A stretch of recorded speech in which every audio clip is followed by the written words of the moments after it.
Spiritual Christianity, collected from the theological works of Emanuel Swedenborg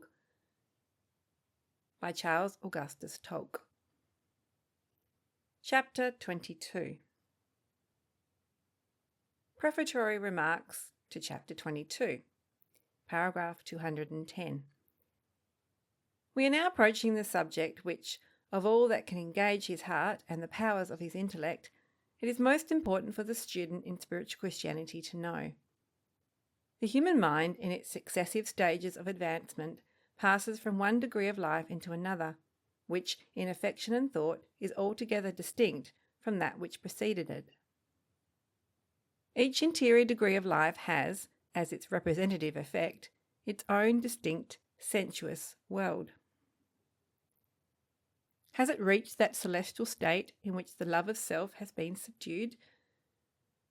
Love of the Lord has risen and lives in proportion to the subjugation of self. The celestial man, no longer disturbed by the entanglements and perplexities of a God existing in a space distinct from his own mind, sees him as giving birth in the mind itself to the appearance of space and all the sensuous forms, including the structure of his own body, which are present to his senses. He perceived the Lord his God to be an ever-present and not a past creator. But more than this, he perceives him, according to his continually advancing states of love and wisdom, as the sole originator of his affections and thoughts, which, as they succeed each other, are presented to him under the appearance of a progressive life. Thus being ever present with him, as well as with respect to the affections of his will and the thoughts of his intellect, as in the representative objects of sensation, most truly may he be said to live and move and have his being in the Lord. To his affections and thoughts, that Lord of his life, in himself, the divine essay, is always present, and as he sees and receives him in the ground of his own state, for in no other way can he perceive him, he is manifested to him as a celestial divine essence.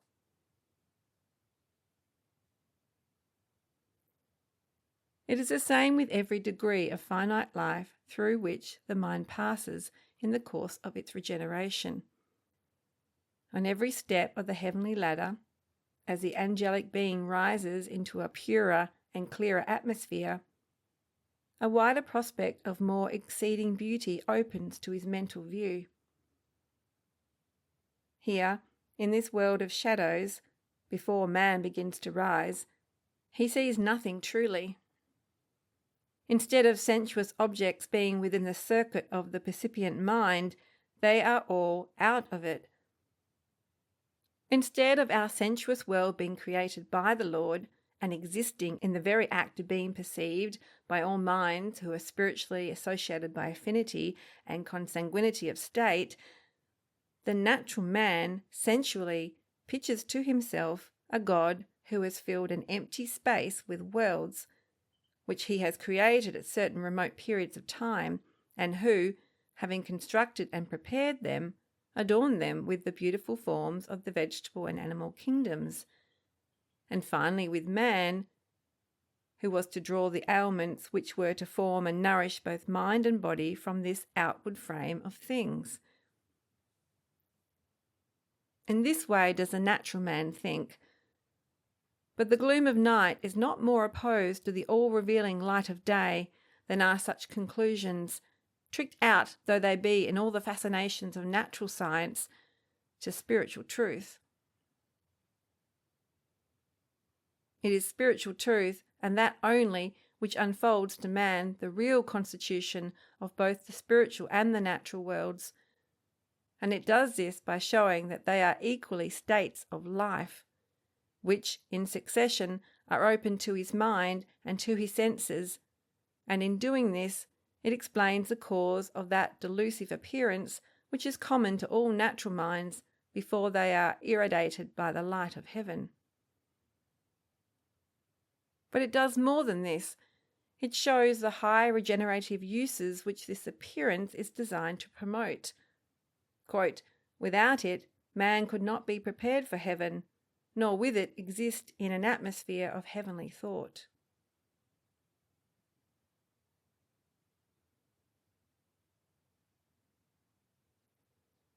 Now the title here is "The Lord's Divine Essence, received in a celestial state of the will and the intellect, or in his celestial kingdom, is called his celestial divine essence.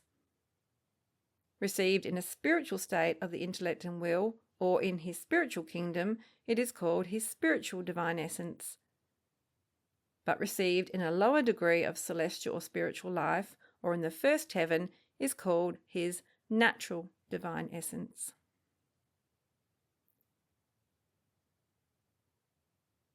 And reading now from Apocalypse Explained 2:8-3.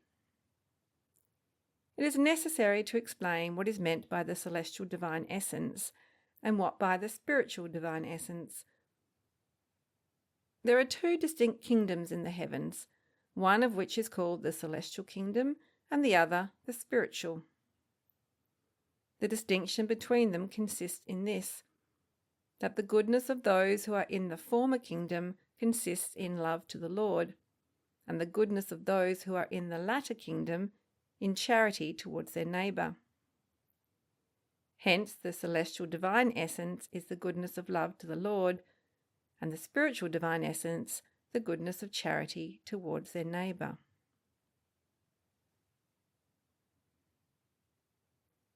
And from Arcana Celestia 10092.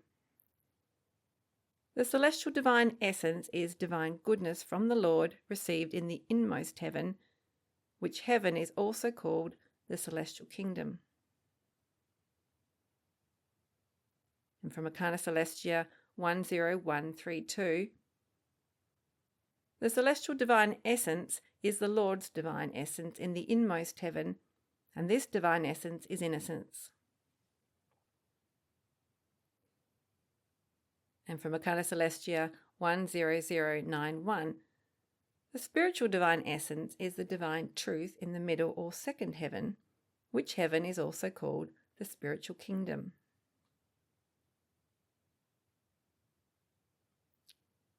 And from Arcana Celestia 10098. The Lord's spiritual kingdom exists from the divine essence there, called the spiritual divine essence. The universal heaven is nothing else but the Lord's divine essence, for there the angels know, acknowledge, believe, and perceive that every good state of faith and love, which collectively are called heaven, are from the Lord and nothing from themselves.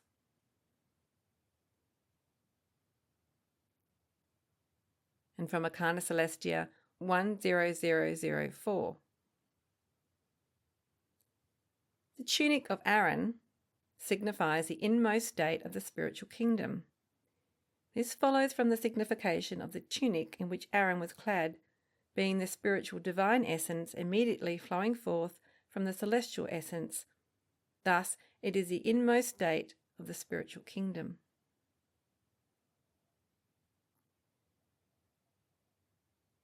I'm reading from Arcana Celestia 3235. Abraham again took a woman. That these words signify a second state of the Lord, whom Abraham represents, and that Abraham and Sarah represented the Lord as to the celestial divine essence, and Abraham and Keturah as to the spiritual divine essence, clearly follows from what has already been said and shown of Abraham and his wife Sarah, and from what has been related of Abraham and Keturah. But as it is said that Abraham here represents a second state of the Lord, and that Abraham and Sarah represent the Lord as to the celestial divine essence, and Abraham and Keturah as to the spiritual divine essence, it will be necessary to explain the meaning of these terms. The celestial and the spiritual divine essence are terms used relatively to those who receive the Lord's divine essence, for he appears to everyone according to the quality of him who receives him. This is clearly evidenced by the fact that he has one appearance to the celestial and another to the spiritual. To the former, he appears as a son, because theirs is a state of celestial or heavenly love, which is love to the Lord. But to the latter he appears as a moon, because theirs is a state of spiritual love, which is charity towards their neighbour. And the difference between the two is as between the midday light of sun and the light of the moon at night, or as the heat of the two and its effect upon the growth of plants. Taken generally, the Lord's kingdom is celestial and spiritual. That is, it consists of those who are celestial and spiritual. And as the Lord's divine essence appears to the celestial as celestial and to the spiritual as spiritual, it is on this account that Abraham and Sarah represented the Lord as to the celestial divine essence, and Abraham and Keturah as to the spiritual divine essence. And from Arcana Celestia 6417. It is said that Joseph in the highest internal sense represents the Lord as to the spiritual divine essence. But the fact is that the Lord is naught else but the divine goodness. That which goes forth from the divine goodness and is influent into heaven in his celestial kingdom is called the celestial divine essence, and in his spiritual kingdom the spiritual divine essence. Thus it is called the spiritual divine essence and the celestial, relatively to the receptions of angels. From Apocalypse Explained 448.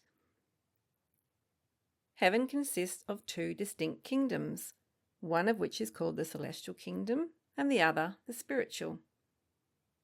The very divine essence which goes forth from the Lord is the producing cause of heaven, and the divine essence proceeding from him is the divine goodness united to the divine truth.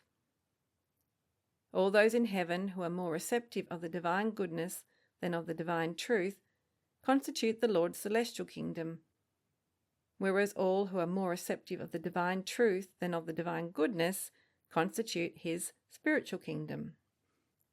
On this account, the Lord's divine essence received by the angels of his celestial kingdom is called the celestial divine essence, but the Lord's divine essence received by the angels in his spiritual kingdom is called the spiritual divine essence.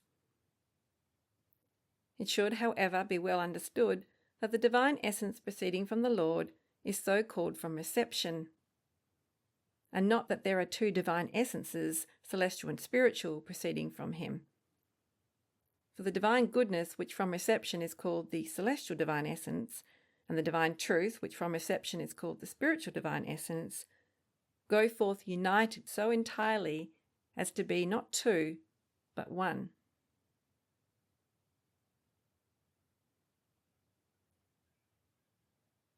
From Arcana Celestia 8827.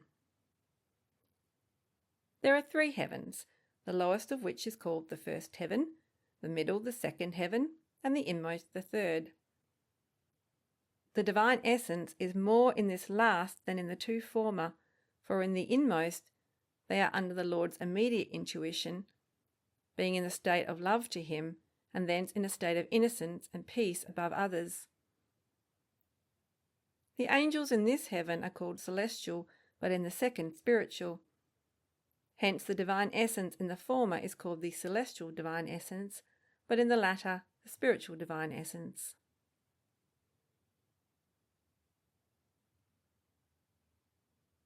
From Arcana Celestia 10099. There are three states which are in succession to one another in heaven, and these, that they may be distinctly conceived by the mind, are to be called by their names of celestial, spiritual, and natural. In heaven these states of mind flow forth in order the one from the other, and by their successive influx of one into the other are connected together, and so are one. The Lord's divine essence in the heavens, from differences of reception, is called by those names.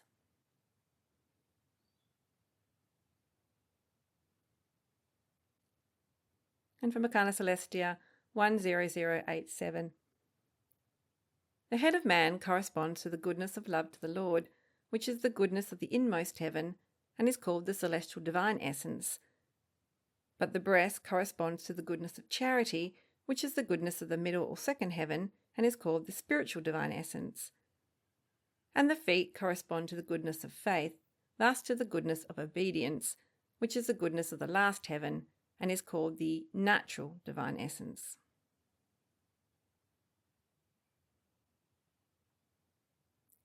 Recana Celestia 9811.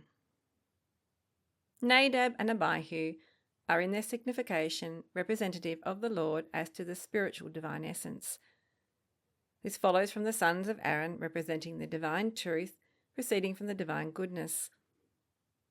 Spiritual divine essence is the divine truth proceeding from the celestial divine essence. Thus it is the Lord's divine essence received in the middle or second heaven, and this is represented by the two elder sons of Aaron, for it proceeds from and is in this way born of the celestial goodness, which is in the inmost heaven, as a son is of a father.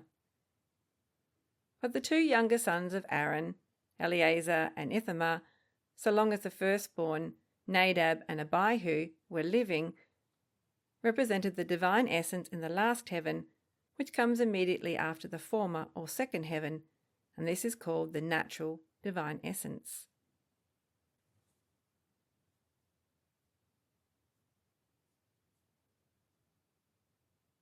And from Apocalypse Explained, number 69. And his feet were like unto fine brass, as if they burned in a furnace. It signifies the ultimate state of the divine order, which is the natural mind, full of the divine love. This follows first from the feet, signifying the natural mind, and when in relation to the Lord, the ultimate state of the divine order, for that state is the natural mind. Next, from the signification of fine or purified brass, being natural goodness, and last from the signification of burning, when in relation to the Lord, being that which is an effect of the divine love. To express the divine love in the highest degree or in its fullness, it is said, as if they, the feet, were burning in a furnace. For the divine essence is in its fullness when it's in its ultimate state, which ultimate state is the natural mind. From this explication it appears that these words, his feet were like unto brass as if they burned in a furnace, signify the ultimate state of the divine order, which is the natural mind, full of the divine love. It is said that the feet, when the passage relates to the Lord, signify the ultimate state of the divine order, and that this is the natural mind. And the reason is that heaven is heaven from the Lord's divine human essence, and hence it is that heaven, taken collectively as a whole, bears relation to one man. And as there are three heavens, the highest bears relation to the head, the middle to the body, and the last to the feet. The divine essence, which is the producing cause of the supreme heaven, is called the celestial divine essence. The divine essence, which is the producing cause of the middle heaven, is called the spiritual divine essence. And the divine essence, which is the producing cause of the ultimate heaven, is called the natural divine essence from the spiritual and celestial. It is evident from this why the Lord is described as to the divine human essence, which is the Son of Man seen in the midst of the candlesticks, not only as to his garments, but also as to his head, his breast, and his feet. But these are secret truths of which the world has hitherto been ignorant, which ought nevertheless to be understood in order that the internal sense of this passage and what follows in this book, the Apocalypse, may be comprehended. The reader is therefore referred for a more particular view of them to the work on heaven and hell, where it is shown under the following distinct heads. That the Lord's divine human essence is the producing cause of heaven, that hence, taken collectively, the whole heaven bears relation to one man, that there are three heavens, the highest of which bears relation to the head, the middle to the body, and the last to the feet. These points being understood by a perusal of the chapters in the work itself, there will then be no difficulty in understanding what the feet of Jehovah or the Lord signify, wherever they are mentioned in the Word, namely, that they are the ultimate state of the divine order, or the natural mind. And as the external state of the Church, of worship, and of the Word is the ultimate state of the divine order in the Church, and is the natural mind, therefore this also is signified by the feet of Jehovah or the Lord. In consequence of the feet of Jehovah or the Lord having this specific signification, there was a similar appearance of the feet when he was seen by the prophets as an angel, as in the instance of Daniel. Quote, I lifted up mine eyes and beheld, and lo, a man clothed in linen, whose loins were girded with the gold of Uphaz. His body was like Tarshish, his eyes were like torches of fire, his arms and feet were like the splendour of burnished brass. The cherubs also, signifying the Lord in respect to his providence and protection, had a like appearance as they were seen in Ezekiel. Quote, their feet were shining as the splendour of burnished brass. In like manner, the Lord was afterwards seen as an angel and described in the Apocalypse. Quote, I saw an angel coming down from heaven, clothed with a cloud, and a rainbow was around his head, and his face was as the sun, and his feet as pillars of fire. Such being the appearance of the Lord as to his feet, therefore the appearance under the feet was seen by some of the children of Israel, quote, as the work of a sapphire stone, and as the substance of heaven in purity.